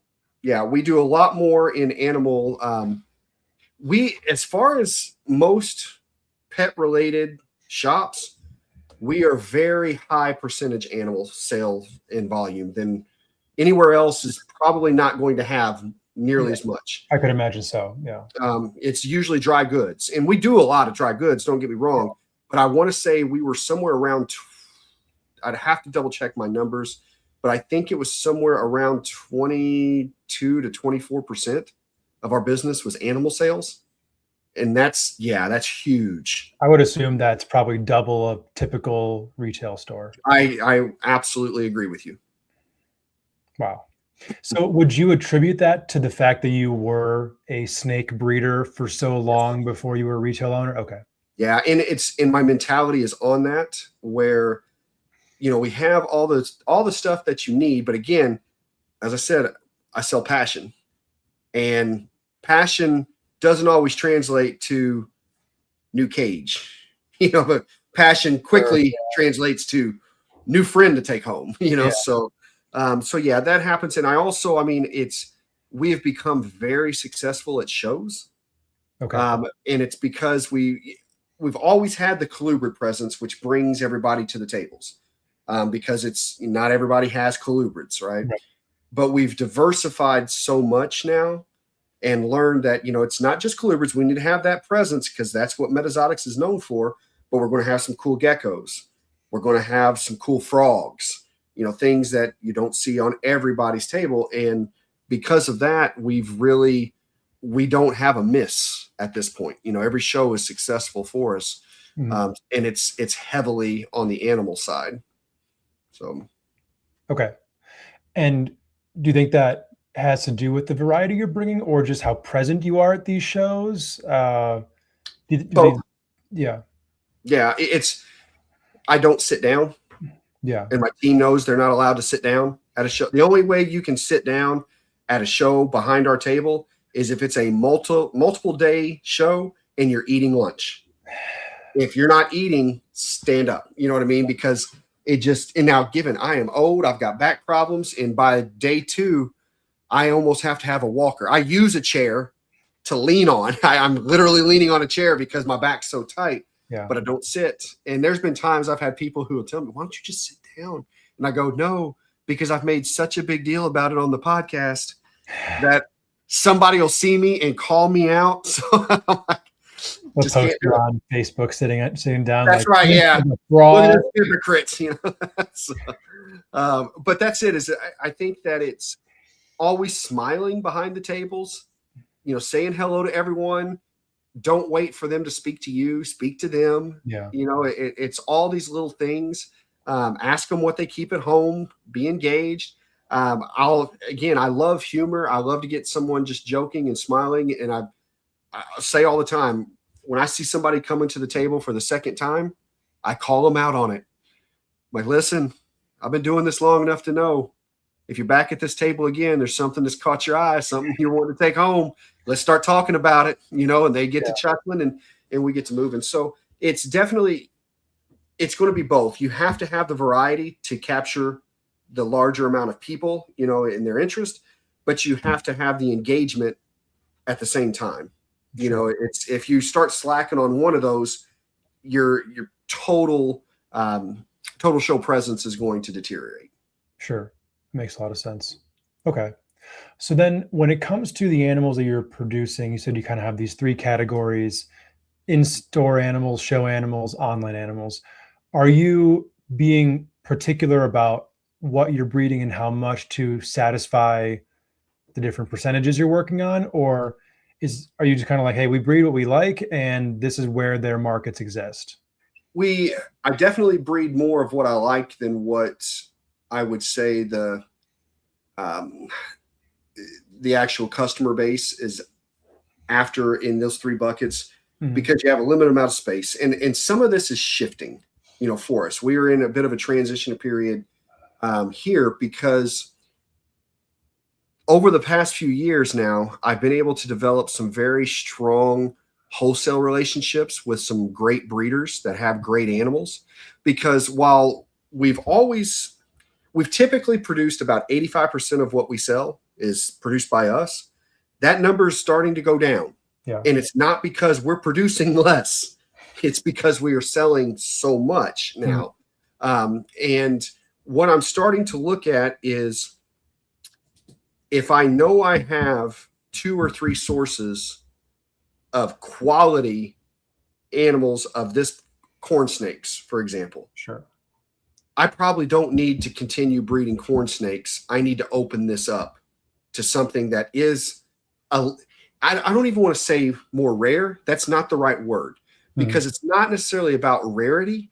What it's about is, do I have access to quality wholesale animals and at the price I need? Because our pricing model is different than other pet stores as well. We don't sell at retail rates. You're getting breeder pricing on animals.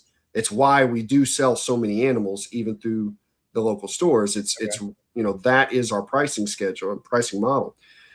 So I don't want to get away from, I want to ensure that we can still always say the majority of the animals that we sell, we produce. It's always going to be over that 50% mark for sure. But I also look at it as, we can't produce everything.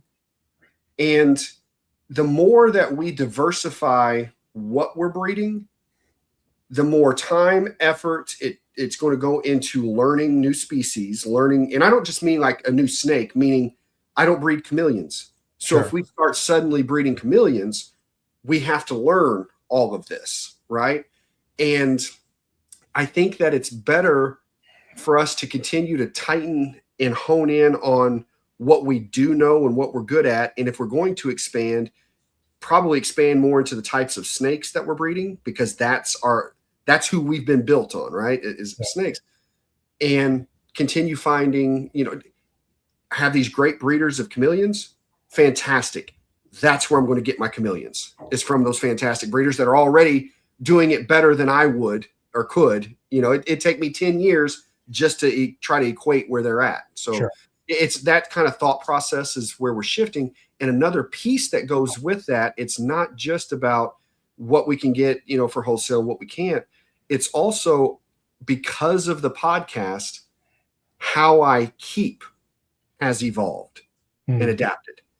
And so I am not anti-rack. I'm not that guy at all. Always going to have them. They're going to serve their purpose. But there's so many of my snakes that I no longer want in a rack. I want them moved to cages. I want them moved to larger environments. I want them to have access to UVB. I want, so many changes in how we're keeping some of these snakes, that as we're upgrading, we have to downsize, because when you go from a room full of racks to a room full of cages, you suddenly can only keep about a third of the snakes in that room as what you just had. And so that's why I'm having to make some of these choices on what do we cut from the collection because we have access to it somewhere else, and what do we keep or add to the collection because it's not as readily available from a wholesale purchasing standpoint. So makes sense. Okay. Definitely makes a lot of sense. So as we're kind of like winding down a little bit of the episode, I have kind of two last topics I want to ask you about. First one's a little bit more open-ended. As somebody who I'd have to assume you come across every single dry good product available in the industry, are there any areas that you see as really in need of innovation these days within dry goods? Oh gosh, I don't want to say that I see it as a need. I see it as a continued growth area. Lighting is one that I really, really respect. So before fully getting involved in this side of the industry, there were products that I liked, but I really didn't think too much about the big brands, right? But now getting to work with these companies and the individuals there and hearing the thought processes behind a lot of this development, when it comes to lighting, I mean, whether it's Exoterra, Zoom Ed, Arcadia, those three specifically, I really, really like how they continue to advance it forward. And I mean, there's so many, if you think about where we're at now compared to 15 years ago in lighting, huge. And they just keep moving, you know what I mean? And we're still not done. They're still pushing it. So I think that's going to be one where we see a whole lot more of the development's going to continue. Okay. And it's not so much dry good needs. There's a new one. I don't know if you saw yet. I just mentioned it on an episode we just recorded, but Slither Sense. Have you heard of that yet from Zoom Ed? I think it's cool that there's, we have these products that are coming out that your average hobbyist can now implement and have the stronger access to data on what's going on in the habitats, that they've created. And it goes more with the naturalistic setups that, we've evolved to, and stuff like that. So I think that there's still more to be done with caging. Yeah. In fact, I can't speak on this yet.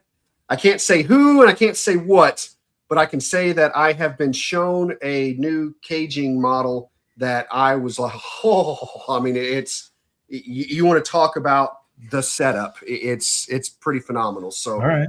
But been sworn to secrecy, and I'm not sure when that'll be rolling out, but I remember telling that individual that I think it's going to be a much bigger market than they're anticipating because it's pretty phenomenal. So that's cool. I think that we will continue to see advancements in substrate because as there's continued field study of different species, I think that there's going to be a stronger look at what they're actually living on. Sure. And so that'll be another piece. Now, this isn't necessarily a dry good, but to me, it's the next evolution of what the hobby is going to be focused on. And I know this is something that we've talked about before, Stephen. It's for the last 15, 20 years, it's been lighting. That's been the big, that and naturalistic setups, which lighting was a big part, of that. And that's still the talk, because right now everyone, agrees that, yes, these lizards and this and that need UVB and tortoises, but now we're talking about the snakes and what it does for them. And, that's the big piece. But I think where the next industry shift is going to go, and when the industry shifts like this, the big companies come along with it, and it's going to be nutrition. It's going to be varied diet. And so you're going to see more things be readily available or developed to be able to give a more varied diet to snakes, not just the manufactured plant type pieces for tortoises and lizards and things like that. So I think that that's going to be an interesting Whenever that becomes the hotter and hotter conversation, that's when the big companies start looking. Okay, this market is developing, and so I'll be interested to see what they're able to come up with, in that regard. Yeah, absolutely. I definitely hope that it goes that way as well. Cool. Well, the last thing I wanted to give you kind of an open platform to talk a little bit about is Colubrid Fest. I'm going to do everything in my power to have this be my first Colubrid Fest this year. But what's new? What's going on as far as planning and everything? What's new on the Colubrid Fest front? Well, so one big change this year is it's going to be in Evansville. And that was Zach's idea, and Mickey was for it. I was a little nervous, a little hesitant, more so because I felt like if it isn't this 100% knock out of the park success, I feel like the weight's on my shoulders being the local guy. You know what I mean? Yeah. And it's like, okay. But we're bringing it here. And the good thing about that is I'm right here, boots on the ground. So from a local standpoint, it'll be a much bigger draw locally. It continues to grow leaps and bounds from a national standpoint, the draw in. Sure. But I wanted to have more local traffic because last year, year one was just fantastic. I mean, it was so great. And I guess I know I've talked about this on here before, but should probably say what Colubrid Fest is and how that works. And then we'll talk about the differences. Yeah. So basically what Colubrid Fest is, it's a Friday through Sunday event. I don't like calling it a show. I don't like calling it a symposium. It is a event, reptile event. And on Friday, everybody comes in. The vendors can set up. We may have an adjustment to this, but as of the first two, there's no sales. No sales are allowed on Friday. And instead, there's a meet and greet. We have a gathering. Everybody who's come to town for this event, we're all in the same room. There's drinks, there's food, and it just becomes this great social event. I mean, you see people from all across the country that you've only talked to online. You've never met in person, and now you get to put a face, with it. So we do that on Friday, and that's always such a blast. Then on Saturday, we have a day of presentations. And again, no sales. No sales are allowed. That's what scares all the vendors. How am I going to make my money? What are you talking about? No sales. But here's why. Here's the thought process behind it. We have a presentation that's given. The presentation is not species specific. We don't want that. Because if it's on Carinata and you don't like Carinata, that presentation is nothing for you. Sure. So instead, it's topical. It's going to be something that is beneficial for all of us. Some of the previous ones were finicky feeders, getting a stubborn feeder to eat, quarantine procedures, naturalistic versus sterile, enrichment, these different types of conversations. And you're listening to these for about 20, 30 minutes. Now, normally under other symposiums, at that point, you get about 2 or 3 questions and then you move to the next thing. Not us. Instead of an hour-long presentation, it's only 20 or 30, and then it's about 30 to 40 minutes of group discussion. The entire room is asking questions, and here's why we don't allow sales during this. Because the presenter is not the only expert in the room. And if you think about all the years and the knowledge that vendors have from being breeders and everything that they've encountered, if they have the ability to sell during this, where are they at? They're not in that room. They're in the showroom behind their table. Yeah. I want their brains, their expertise in this room, sharing it with everybody. Makes perfect sense. Yeah. And that's what happens. It's so great. There's no egos. There's no arguing or bickering. It's an open discussion. And we were originally afraid, okay, maybe people are afraid to ask questions. We don't have to worry about that. You got Zach and I. We go into podcast mode. We start interviewing. And that's what and then everybody's just involved. And so you get such a wealth of information, during this conversation. And we have a whole day of that. And it's fantastic. Then that night, Saturday night, it's an auction. And the auction proceeds don't go to US Art. We love US Art. We support them. But we figure there's already a lot of money going to legislation.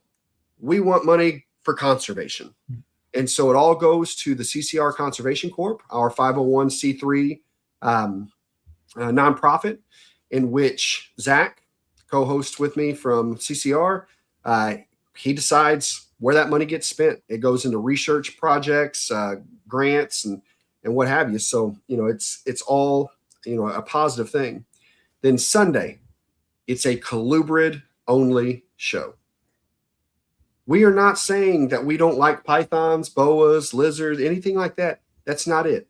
This isn't about exclusion. It's about a celebration of this particular genre. And so because it's only colubrids, which again, to reiterate, that means there's no ball pythons on a table. There's no geckos on a table, just colubrids. Exactly. And you see colubrids you won't find anywhere else.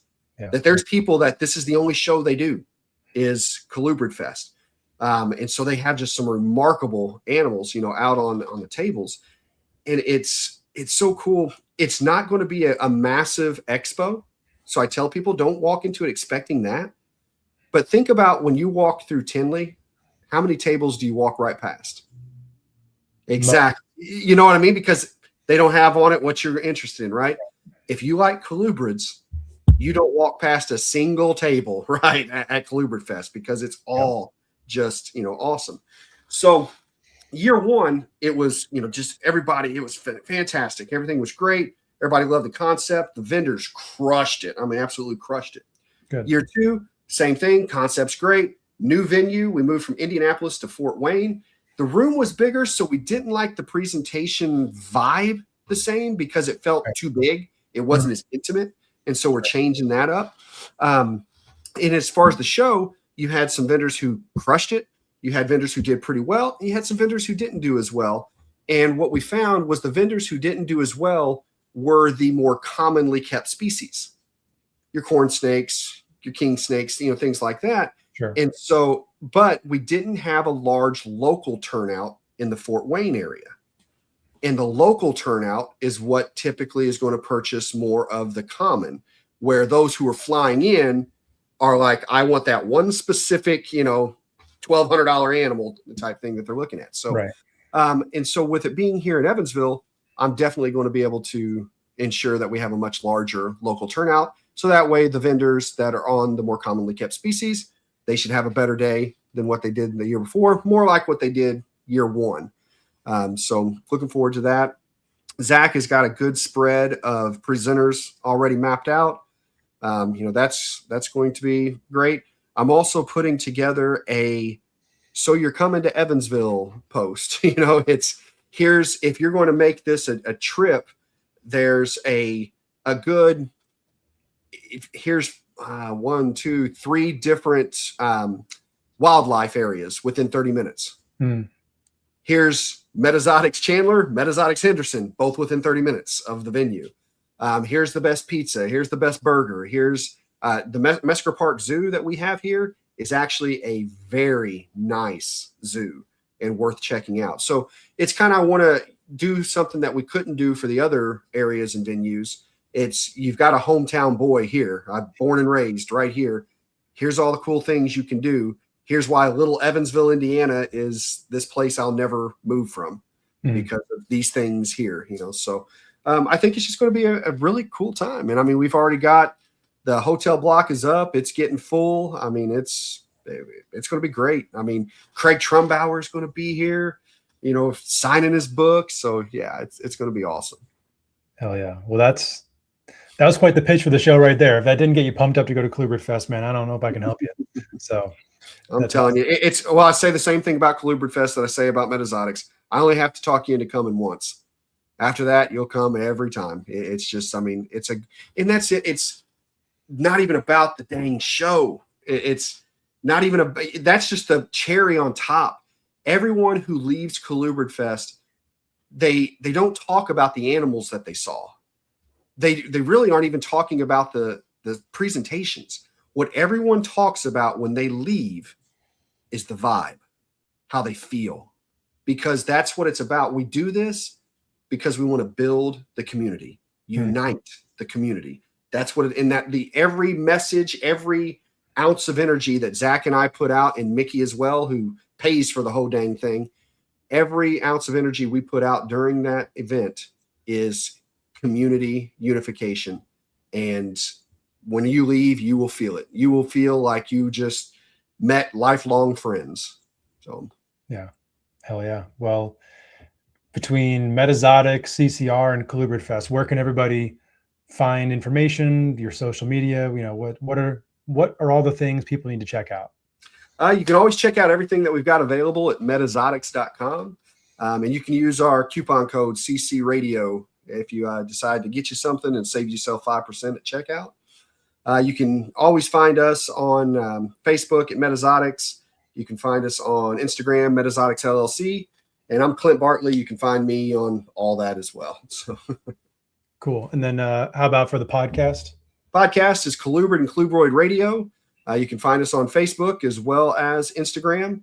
You can check out our webpage, colubridandclubroidradio.com. And if you are interested in getting tickets to Colubrid Fest or vending Colubrid Fest, go to Show Me Reptiles. Go to their website. It's a show me show. Mickey and his team pay for everything. They set it all up. So Colubrid Fest wouldn't happen if it wasn't for them. So hop on there and book your tickets. Cool. All right. Well, Clint, thank you so much for being here tonight. This was another great podcast and expected none less. So thank you so much, Stephen. My pleasure, buddy. Absolutely. All right. Well, and thank you to everybody for tuning in tonight. Thank you for listening or watching. Catch you all back here next week for